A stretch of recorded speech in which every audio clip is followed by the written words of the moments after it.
नुसती एमआयडीसी करून आम्ही थांबणारे नाही आहोत. गडकरी साहेब आणि देवेंद्र फडणवीस नुसत्या एमआयडीसी करत नाही, एमआयडीसी मध्ये उद्योग आणणारे आम्ही लोक आहोत. उद्योग आणणारे मी तुम्हाला सांगतो, या एमआयडीसी मध्ये उद्योग यायला लागले आहेत. आम्ही ते आणणार आहोत. या मतदारसंघाच्या आमचे जे तरुण आहेत, या तरुणाईच्या हाताला काम देण्याचा आमचा सगळ्यांचा प्रयत्न आहे. खरं म्हणजे अंभोऱ्याच्या माध्यमातून जागतिक दर्जाचं पर्यटन आज आपण या ठिकाणी सुरू करतो आहोत. आणि येत्या काळामध्ये आपला इकडचा पट्टा असो की आपल्या भंडारा जिल्ह्याचा टप्पा असो, दोन मिळून इतक्या मोठ्या प्रमाणात या ठिकाणी हे पर्यटनाचं क्षेत्र तयार होणार आहे. आणि मग तारणा लेक असेल, करांडला अभयारण्य असेल, त्या ठिकाणी कोलासूर टेकडी असेल, अंभोऱ्याचा सगळा परिसर असेल, या माध्यमातून हजारो तरुणांच्या हाताला काम मिळेल. अशा प्रकारच्या पर्यटनाच्या अत्याधुनिक सोयी आपण त्या ठिकाणी तयार करतो आणि या क्षेत्राचं चित्र पूर्णपणे बदलण्याचं काम आपल्या सरकारच्या माध्यमातून चाललंय. बंधू भगिनींनो, खरं म्हणजे माननीय गडकरी साहेबांच्या नेतृत्वात या जिल्ह्यामध्ये 2014 ते 2024 केंद्र सरकारने आणि राज्य सरकारने जे काम केलं आहे ते आपण सगळे पाहतात. आज सिमेंट कॉन्क्रीटचे रस्ते आहेत, आज वेगवेगळ्या प्रकारच्या योजना आहेत, आज वेगवेगळे उद्योग येत आहेत. सामान्य माणसाच्या जीवनाला परिवर्तित करण्याचं काम आपण करतोय. आपलं जे महायुतीचं सरकार आहे, हे सरकार सातत्याने शेतकऱ्याच्या पाठीशी उभं राहणारं सरकार आहे. या सरकारने 1 रुपयात पीक विम्याची योजना आणली. शेतकऱ्यांनी 1 रुपया भरला. शेतकऱ्यांना 8,000 कोटी रुपये आम्ही त्यांच्या खात्यामध्ये दिले. माननीय मोदी साहेबांनी किसान सन्मान योजना आणली, 6,000 रुपये दिले. आम्ही सांगितलं नमो किसान सन्मान योजना आमची आहे, 6,000 आम्ही टाकले. शेतकऱ्यांना 12,000 रुपये त्यांच्या खात्यामध्ये देण्याचा निर्णय आपण केला. आणि आता चिंता करू नका, पुन्हा तुम्ही सरकार आणलं की 12,000 रुपये नाही, 15,000 रुपये शेतकऱ्यांच्या खात्यामध्ये देण्याचा निर्णय आपण केलाय. आज आपण पाहू शकतो, धानाच्या संदर्भात पहिल्या वर्षी 15,000चा बोनस दिला, मागच्या वर्षी 20,000चा बोनस दिला, आता या वर्षी 25,000चा बोनस हा धानाला आपलं सरकार देणार आहे. कापूस आणि सोयाबीनच्या संदर्भात मागच्या काळामध्ये ज्यावेळेस भाव पडले, आपण सांगितलं हेक्टरी 5,000 रुपये अनुदान आम्ही देऊ. हे अनुदान शेतकऱ्याच्या खात्यामध्ये आपण जमा केलं. आणि आता पुढच्या काळामध्ये खऱ्या अर्थानं आपण योजनाच आणली आहे की जर एमएसपी पेक्षा, हमी भावापेक्षा मार्केटचा भाव कमी झाला आणि शेतकऱ्याचं नुकसान झालं, तर हमी भावापेक्षा जेवढा कमी भाव आहे त्यातला मधला जो फरक आहे, तो फरक भावांतर योजनेच्या अंतर्गत आपलं सरकार थेट शेतकऱ्याच्या खात्यामध्ये जमा करेल.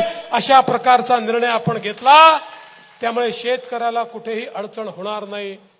आपण दुसरा निर्णय घेतला, शेतकऱ्यांना जे काही आपलं कृषीचं बिल आहे, विजेचा पंप आहे, पंपाचं बिल आहे, हे बिल आपण माफ केलं आहे.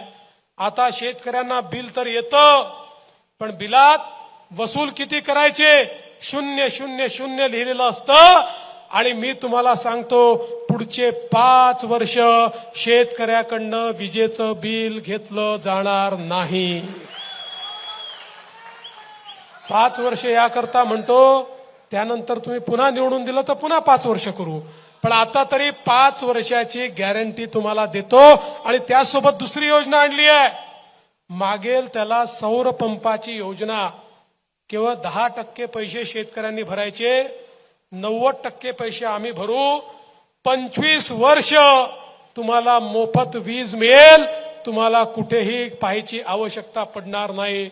बंधू भगिनींनो, आमचा शेतकरी सातत्याने आम्हाला विनंती करतो की आम्हाला दिवसा 12 तास वीज द्या, रात्रीच्या विजेचा आम्हाला त्रास होतो, शेतीमध्ये साप विंचू त्या ठिकाणी असतात, आम्हाला आमचं जीवन खराब होतं, आमची झोप खराब होते, मेहनत जास्त होते, आम्हाला दिवसा 12 तास वीज द्या.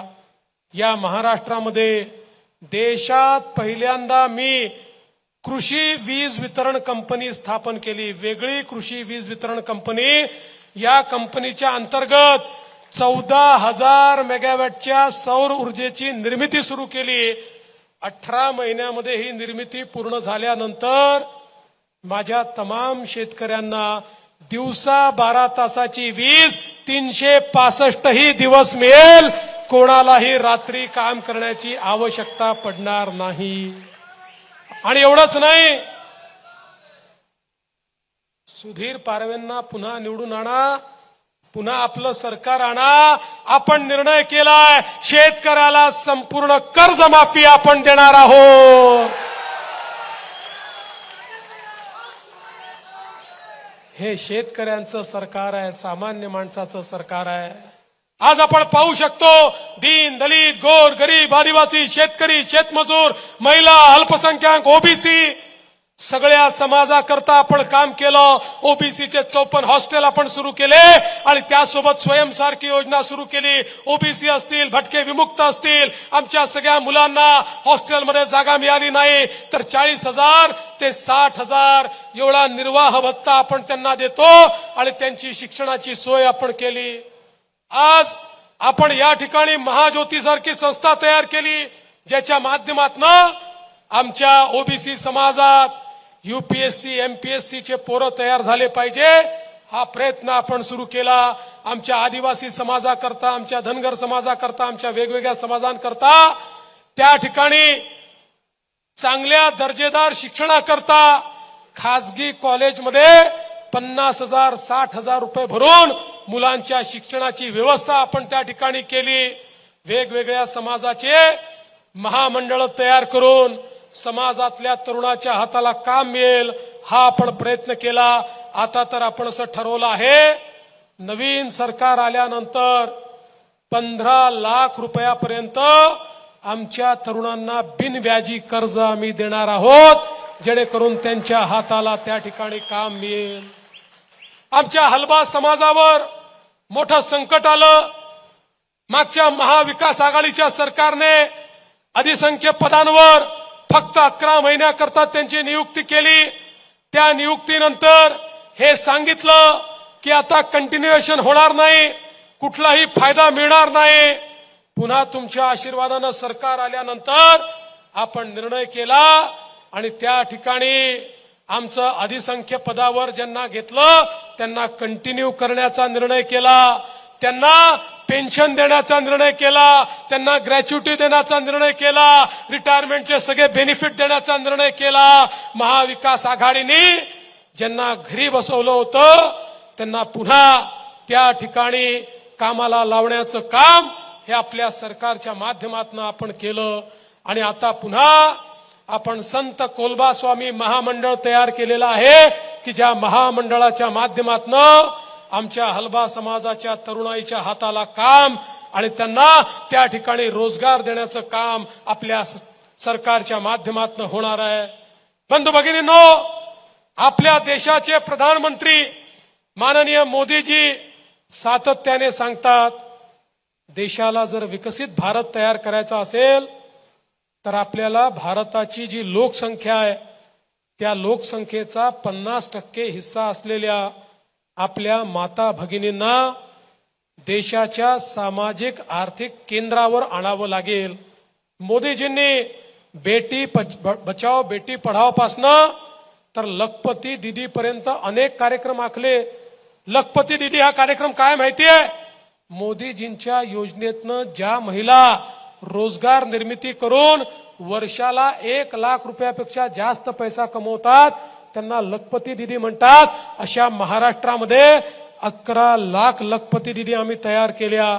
लवकरच 25 लाख लखपती दीदी तयार करणार आहोत. 2028 पर्यंत 50 लाख महिलांना, आमच्या बहिणींना लखपती दीदी आम्ही तयार करणार आहोत आणि शेवटी 1 कोटी महिलांना लखपती दीदी तयार करण्याचा आमचा या ठिकाणी मानस आहे। आमच्या लाडक्या बहिणींना मी सांगून देऊ इच्छितो, आपल्या सरकारने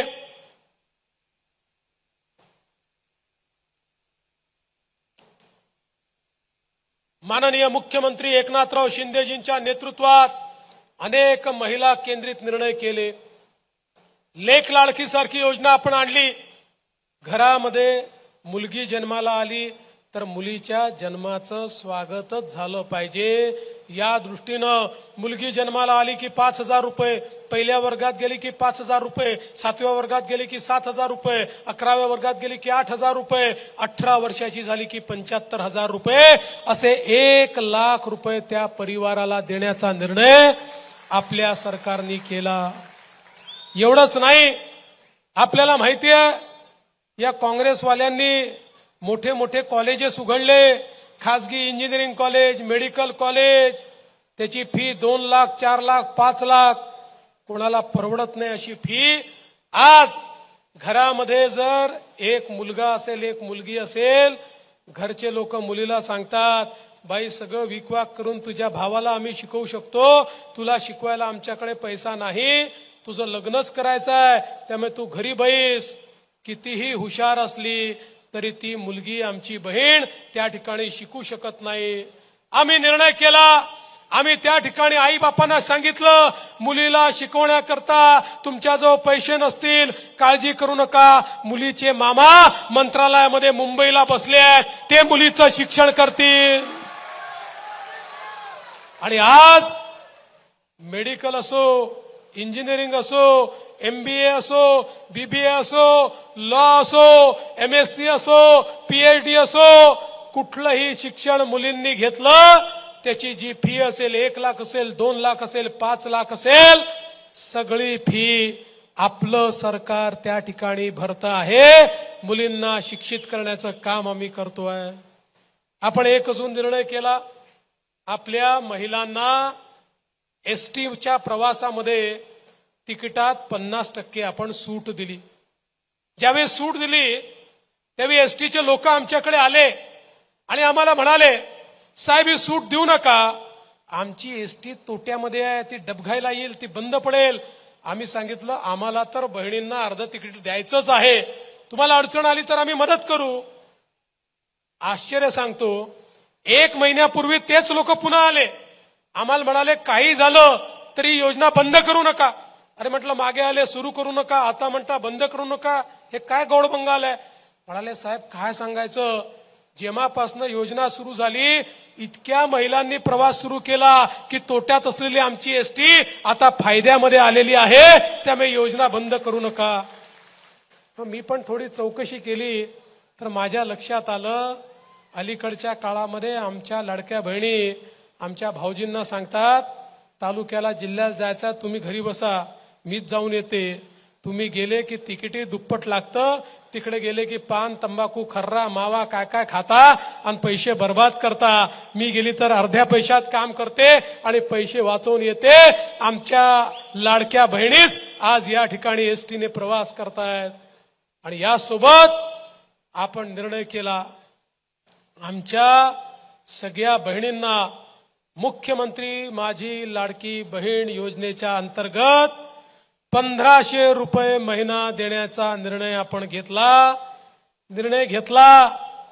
तर हे पोपट काँग्रेसचे, उबाठाचे, शरद पवारांचे चिवचिव करत होते, टिवटिव करत होते, हा निर्णय चुकीचा, होणारच नाही, हे तर जमणारच नाही, पैसा मिळणारच नाही, आता जुमलाय। या नालायकांच्या नाकावर टिचून 2.5 कोटी बहिणींच्या खात्यामध्ये नोव्हेंबर पर्यंतचे सगळे पैसे आपण भरून टाकले, यांचे थोबडे एवढे एवढे झाले। पण बहिणींनो लक्षात घ्या, जसे आम्ही तुमचे सख्खे भाऊ आहोत, काही सावत्र भाऊ देखील फिरतायत। या काँग्रेसच्या सावत्र भावांनी काय केलं माहितीये, या ठिकाणी नाना पटोले आणि सुनील केदार यांचे अधिकृत निवडणूक प्रमुख असलेले अनिल वडपल्लीवार काँग्रेसच्या वतीनं हायकोर्टमध्ये गेले आणि त्या ठिकाणी सांगितलं ही लाडकी बहीण योजना, ही लेक लाडकी योजना, ही अर्ध्या तिकिटाची योजना आहे, मुलींच्या मोफत शिक्षणाची योजना, या सगळ्या योजना म्हणजे पैशाचा चुराडा आहे. या योजना बंद करा. पण तुमचे सख्खे भाऊ त्या ठिकाणी होते. आम्ही कोर्टात बाजू मांडली. कोर्टाने सांगितलं ही योजना सुरूच राहील, ही योजना बंद होणार नाही.